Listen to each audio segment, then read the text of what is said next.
Welcome friends, আপনারা জানেন যে আজকে রাজ্য বিধানসভায় বাজেট পেশ হয়েছে এবং সেই বাজেটের বড় বড় ঘোষণাগুলি আপনাদের আগেই দেখিয়েছি। তবে এবারে অরিজিনাল বাজেটের কপি হাতে এসেছে, সেখান থেকে আপনাদের দেখাবো বিশেষ করে কাদের বেতন কতটা বাড়লো। যেমন civic volunteer, green police, village police, IT কর্মী, কন্ট্রাকচুয়াল কর্মী, এদের বিভিন্ন শ্রেণীর যে এমপ্লয়ি তাদের বেতন বাড়লো, সবাই শুনেছেন, কিন্তু কতটা বাড়লো সেটা কিন্তু বাজেটের ভেতরেই লেখা আছে। এইগুলো দেখাবো, অবশ্যই দেখে রাখবেন। ভিডিওটি জনস্বার্থে বেশি বেশি করে শেয়ার করবেন। চলে আসুন দেখে না যাক। এই পয়েন্টটা দেখবেন, মানব সম্পদ। এখান থেকে দেখুন, মানুষের কাছে সরকারি পরিষেবা আরও দ্রুততার সঙ্গে পৌঁছে দেওয়ার জন্য বিভিন্ন সরকারি দপ্তর এবং সরকার নিয়ন্ত্রিত সংস্থাগুলিতে সমস্ত খালি পদ পূরণ করার জন্য জরুরি ভিত্তিতে প্রয়োজনীয় ব্যবস্থা নেওয়া হবে। আমি আনন্দের সঙ্গে জানাচ্ছি যে যুবক যুবতীদের কর্মসংস্থানের জন্য বিভিন্ন সরকারি দপ্তর এবং সরকার নিয়ন্ত্রিত সংস্থাগুলিতে 5 লক্ষ চাকরির ব্যবস্থা করা হবে।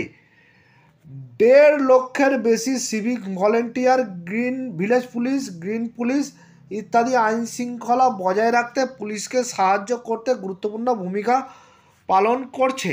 আমি আনন্দের সঙ্গে জানাচ্ছি যে এদের মাসিক পারিশ্রমিক আরও 1000 টাকা বৃদ্ধি করা হবে।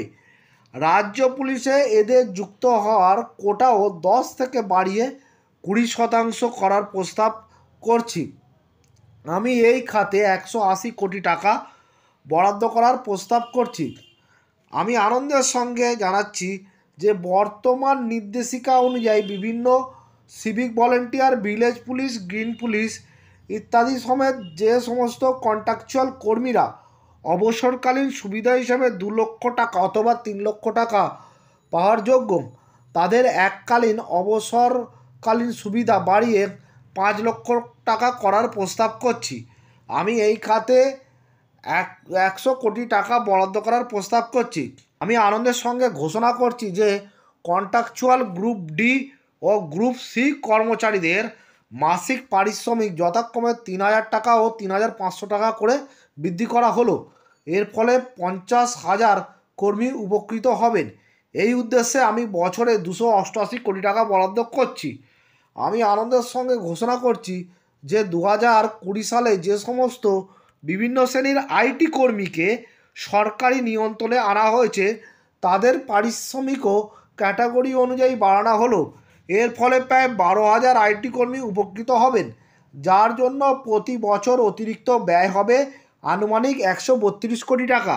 আপনারা জেনে খুশি হবেন যে Olympic, Asian games, Commonwealth games এবং সকল জাতীয় আন্তর্জাতিক গেমস অ্যান্ড স্পোর্টস চ্যাম্পিয়নে সকল সোনা, রূপা ও ব্রোঞ্জ মেডেল জয়ীদের মেডেলের শ্রেণী ও শিক্ষাগত যোগ্যতা অনুযায়ী পুলিশ প্রতিষ্ঠানে ডেপুটি সুপারিনটেন্ডেন্ট পদ পর্যন্ত অন্যান্য সরকারি দপ্তরে সরকারি চাকরির সুযোগ দেওয়া হবে।